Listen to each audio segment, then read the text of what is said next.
Alrighty, guys. It has been a bit more than a month since the last session, but I finally was able to get another session in my campaign.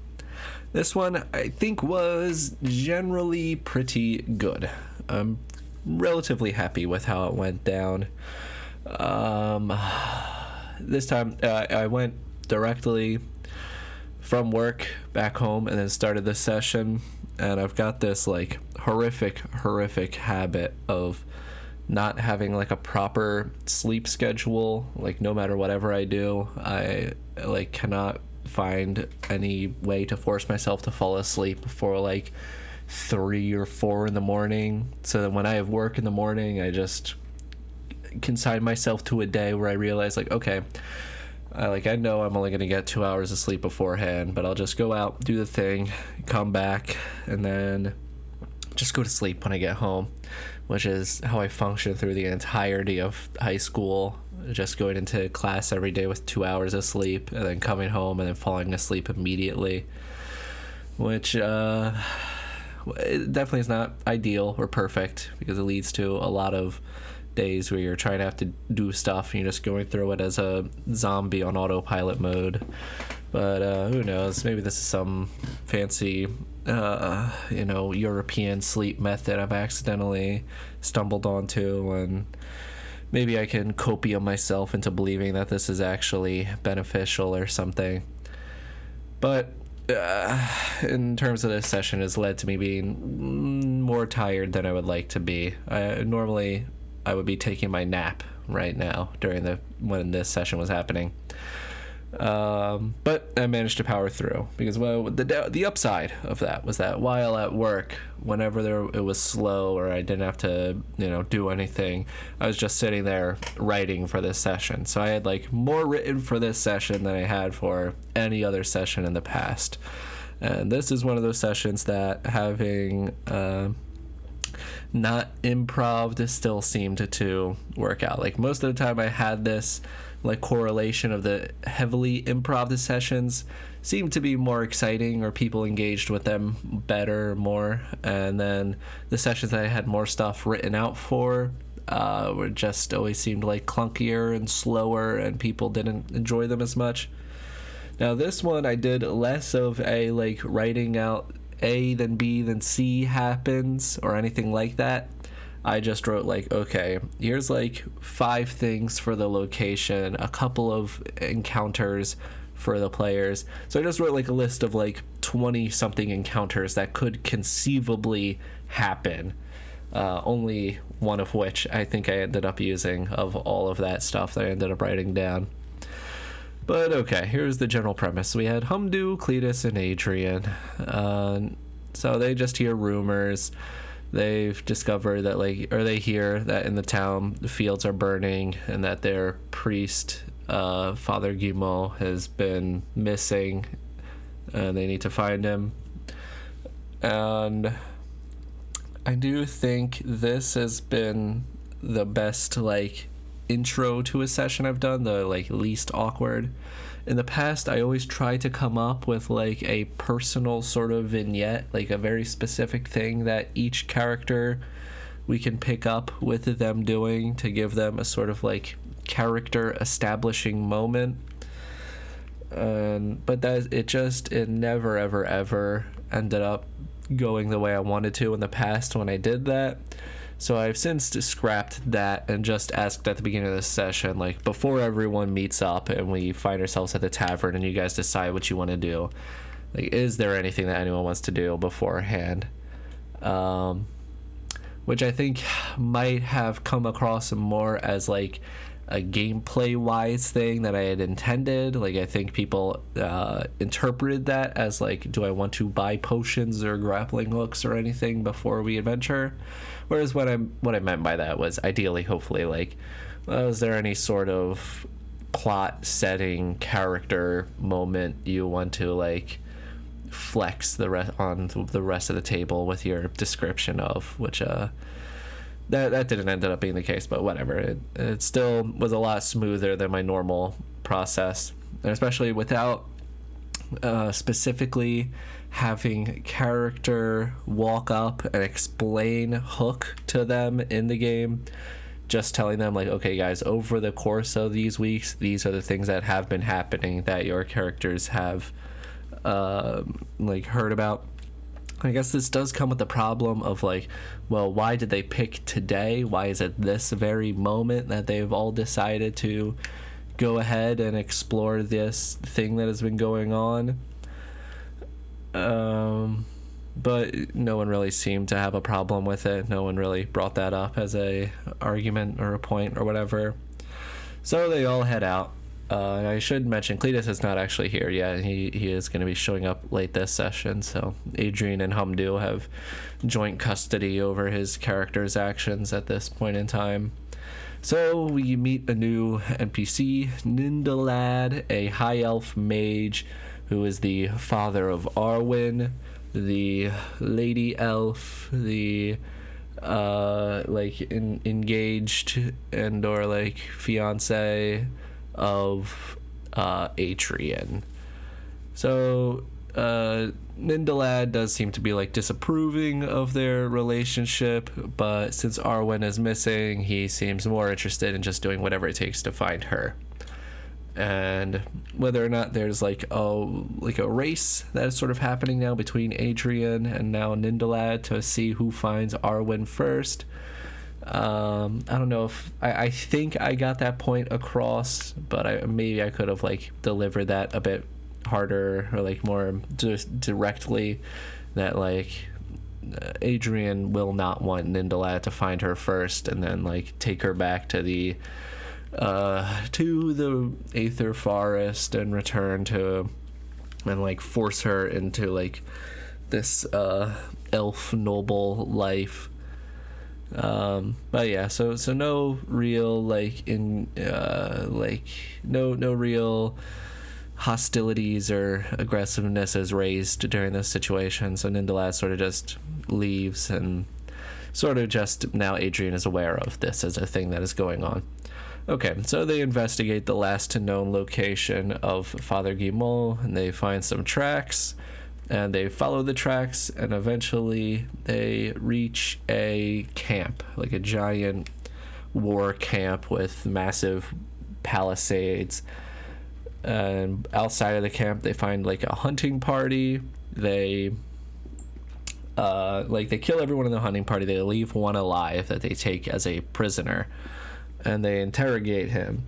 Now, when they do so, I rolled a d20 to see how this prisoner was going to react. He is, this was just an orc enemy, but, as soon as you start talking to them, you got to give them a name. So he became Gobgank, and I rolled a d20 to see how he responded to this situation.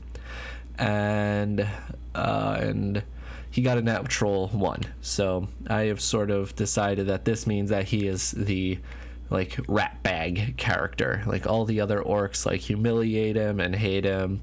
So he really actually like hates all the other orcs and is kind of excited that there is this party that hates them as well. And he's giving the party everything they want to know, as long as they let him live and like bring vengeance down upon all these orcs that have like oppressed him for so long.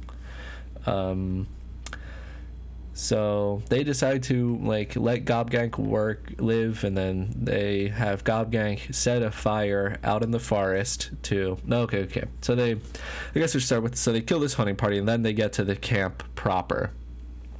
And at this point I had intended like, okay, so this is going to be the point in which they're going to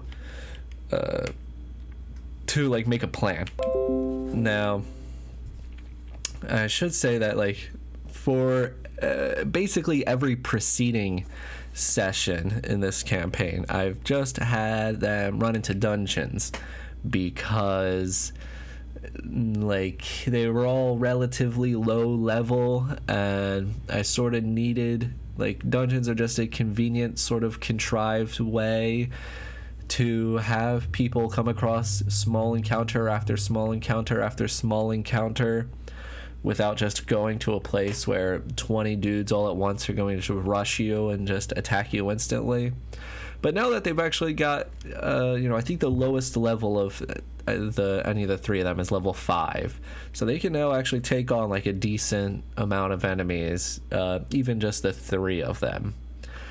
So I definitely do prefer this sort of like there being a fortress outpost type of thing that you have to attack, rather than just like, okay, you're going to go into a dungeon and, well, maybe the dungeon has like 2 entrances, so you've got like 2 options for your approach. But with this, the outpost sort of method, there's basically like any amount of approaches that you want to take.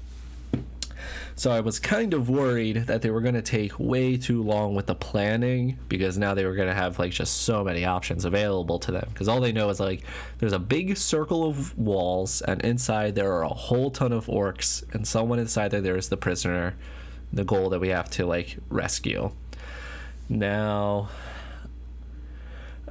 okay, so I was worried that planning might go on for way too long, and that planning may turn from like debating and actually like figuring out like, okay, we've got all these problems we need to solve, what is going to be our like contingency for all of these things, and like, okay, what's going to be our step 1, step 2, like if this happens, what are we going to do then, and then we'll go and do this.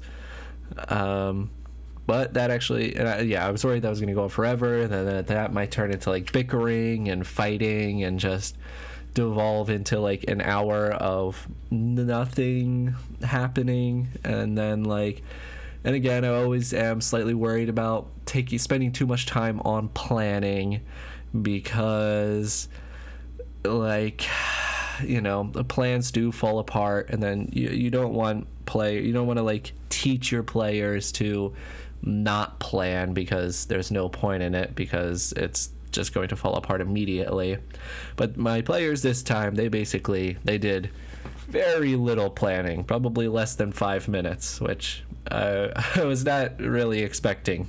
I imagined they were at least going to try to get a vantage point, maybe send in a scout or a spy, maybe send in Gobgank or something, try to scout it out to some extent to see what they were dealing with inside, seeing how many enemies. Like, they did question Gobgank, so I guess that maybe counts at least a bit of planning, because they had a general rough idea as to what they were going to find inside. But yeah, they didn't know the layout inside at all. They didn't know what they were going to work with inside. Their plan amounted to like, well, let's just figure out a way to get into the camp, and then we'll figure out everything else from there. So they do that. They have Gobgank set a fire outside of the camp, like out by the forest, and then a few orcs come out to investigate what's going on, and the players like just run in through the doors as soon as these other orcs leave, and just a massive fight begins as all the orcs from all over the camp all like run at them, and this like nearly kills them, but they do manage to survive. Now, part of me really kind of wanted to punish them for just running into this camp full of orcs with no plan, because realistically, they probably should have all gotten captured and or killed. But I do understand that if you do that, then there's not really any much of a session to follow up with that afterwards. And also, this was the first time they had really encountered anything like this. So I do hope that maybe like bringing some of them down, knocking a few of them unconscious, but still having them like remain in the fight, that they've maybe learned their lesson at least enough that the next time they run into this type of situation, which is what I plan on predominantly making future encounters, because I do think I preferred this. Like, there's just one giant encampment rather than a group of 100 tiny rooms, each with their own singular encounter. But yeah, so I'm hoping they learned their lesson, maybe just from going unconscious a few times. But I'm worried that they didn't really. I have a feeling that if they end up in this situation again, they might just do this exact same thing again. Which, maybe I've set the precedent that, okay, well, now you guys know you can just get away with running in through the doors and starting to kill stuff. So I'm going to have to make sure that next time, if they do just try to do this, if they don't have any plan and they just run in and start fighting, that it is not going to end up well for them. So they go through the camp. Now there was this orc boss. Now originally I was going to create this like conflict in this camp for this sort of like social way of solving this problem, and that there was going to be this like old leader, this like grizzled veteran orc guy who like half the orcs still sort of had their allegiance to, and then they had this dragon egg that has recently just grown up and like effectively become the new leader by becoming powerful enough to just like be able to impose his violence down upon the orcs, and could kill any single one of them if he so desired. So a bunch of the like younger orcs were off. They just have like totally sworn themselves to this dragon, because they don't even remember the camp when it was under the control of the old veteran orc. But that sort of whole social possible angle was dropped pretty much immediately when they all just started running in and started killing stuff. Also, I liked the idea of that sort of being replaced by this new Gob-gank character who, like, maybe they'll just kill all these orcs and then establish Gob-gank as the new chief of the orcs, which is sort of what ended up happening. Which I am quite happy with that result, that outcome, because I do think that there will be some fun stuff to come out of Gob-gank as this new orc NPC who will eventually become like this powerful chieftain that the players will be like allied with, and he is like very explicitly not a good orc. He's not like a misunderstood orc. He does very actively like worship the god of like murder and killing, and specifically like no mercy for the weak. Anything that is weak is to be slaughtered and then fed to the strong to make them stronger. Very like Darwinian sort of survival of the fittest type. So I'm not sure. I guess there's two paths that this could really go down. Either if the players like continue to like check in on Gob-gank and like frequently like interact with him and maybe try to set him down the right path, there could be a sort of redemption arc type of thing where maybe he realizes the wrongness of this, god of murder. Otherwise, if they just sort of leave him to his own devices, it'll probably end up in some sort of betrayal or something along those lines. Because an evil guy who worships evil stuff about murdering and killing, like I don't think it would be particularly surprising to find out that he was just willing to do whatever it took to stay alive and really doesn't care about the party at all. But in either way, I am very excited to see Gob-gank come back. He was a very fun orc to roleplay. I made him the classic Warhammer Fantasy soccer hooligan, which I love those soccer hooligan orcs. I cannot get enough of them. Okay, they assault the camp, they run inside, they kill a bunch of orcs, They kill this other leader who was going to have this whole power dynamic struggle with the dragon. He ended up just being a giant sack of hit points with a special attack, but whatever, that was fine. That's all he needed to be for the session. Shadow Caller was this evil undead orc shaman that grabs Father Gimo, holds his knife to them. Adrian and Humdu try to do some coordinated like hostage rescue team situation thing. I had them both roll d20s to see if they were able to coordinate their attack, and they both managed to actually get natural 20s on this. So they were able to rescue Guillemot and defeat the Shadow Caller, where I was honestly almost certain that this situation was going to end up in Father Guillemot getting killed, but they did manage to avoid that happening. So yeah, they rescue Guillemot and some other prisoners, and they get... so I broke out my chase scene rules. I just wanted to give these a test to see how they worked. I definitely sort of fumbled here because... Okay, so they were running out of the forest, and they were coming back to town, and they knew Gobgank had told them, like, okay, well, there's this raiding party that's out right now. It's probably either finding food or burning fields or something. So they run out, and then all these orcs on warg back start chasing them.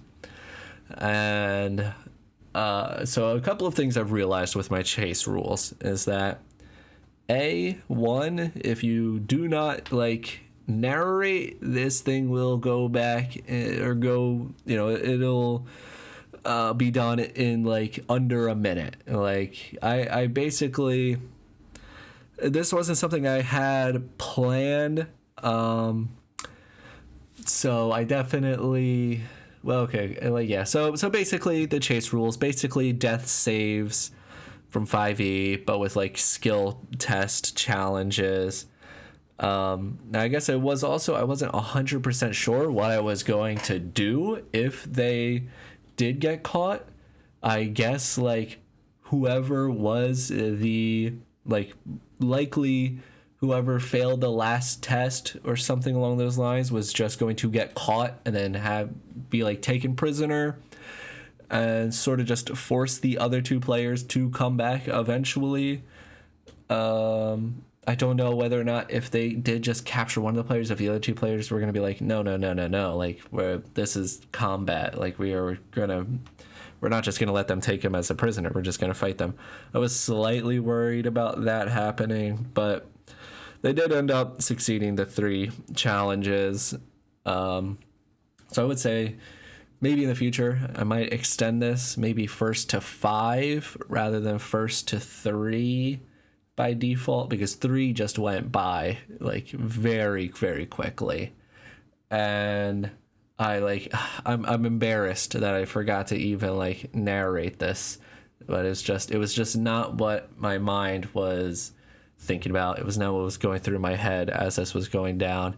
So I just ended up saying stuff like, okay, you guys are either like they are closing the gap or you guys are opening the gap. There's more distance, and then eventually you guys get away.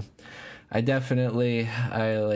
should have used some, more colorful prose and language about them like dodging through trees and running through the forest, weaving and bobbing and all that jazz as they like throw stuff back towards the wargs to try to get them to slow down. And but yeah, I definitely slightly fumbled that, but whatever. It didn't end up costing anyone anything. It didn't like ruin anything, so very minor mistake, I would say. So they get back to town. They talk to the Lord and tell him that they think they know the source of the fire. So the Lord sends a number of men-at-arms and Sir Bohemond to help them come back and defeat this dragon, which they do so. They go back to this cave that is at the edge of the camp. All the men-at-arms instantly get breath attacked and burned to death. Well, this is where I sort of start to blame my loss of sleep. So very importantly, the dragon has this ankh around his neck, and that this ankh is the key to the gate of the dungeon of the Labyrinth of Lorius that they are trying to make their way through. So I guess part of me was trying to be sort of more subtle about it, but then I realized towards the end, and especially in the middle of the combat, I even completely forgot about the ankh. So I definitely should have,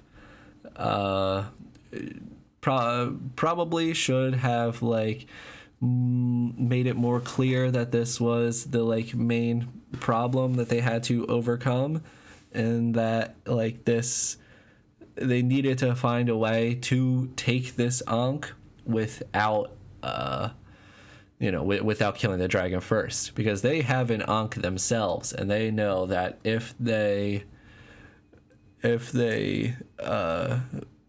whoever has the ankh dies, they come back to life and the ankh disappears. So that did happen. So they lost the ankh. So now they're going to have to find some new way through that gate, which I'm not 100% sure how I intend on them doing that, or if they have any ideas on how they might think that they should get through this gate now. But they did end up killing the dragon, even though they did lose the ankh. So I guess that is like some potential hook that is created, is that they now have to get a new key. What that new key is going to be, still unclear as of this moment. And they got back, and they were promised an item by the Lord for whoever solved this raiding problem with all these fires being set in his fields. And they were given an item. The Shroud de la Voiture is a vulture-themed sort of cape, cloak thing that it sort of has like a vampire drain ability, and it lets you fly. And this one also has a bit of a hook attached to it as well, in that its attunement requires it can only be attuned by a creature that has tasted the flesh of a rock. So they will have to, in some way, find a rock and slay it and eat it, and or procure some rock meat through some other means.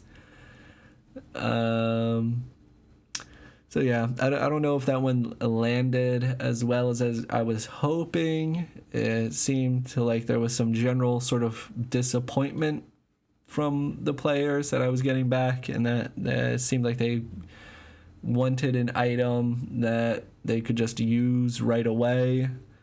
So maybe part of it. So I would get, like, I get the sense that they felt like they did this for nothing. They got this item that they can't even use.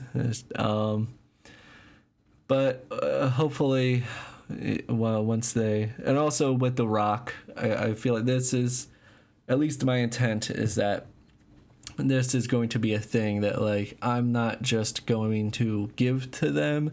I don't plan on just having a rock just show up out of nowhere.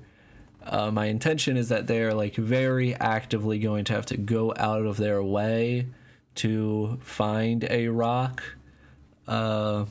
which like hopefully this sort of inspires the players to actually like go out and seek something and make it that more meaningful when they like finally complete it. And I can't imagine anything being more directly like appealing or like alluring than the promise of like this powerful magic item that you'd be able to get to use. So yep, that was this session. Hopefully don't have to wait another month for the next one. Hopefully I can get the next one in a bit sooner. But when that does happen, I will let you know. Goodbye.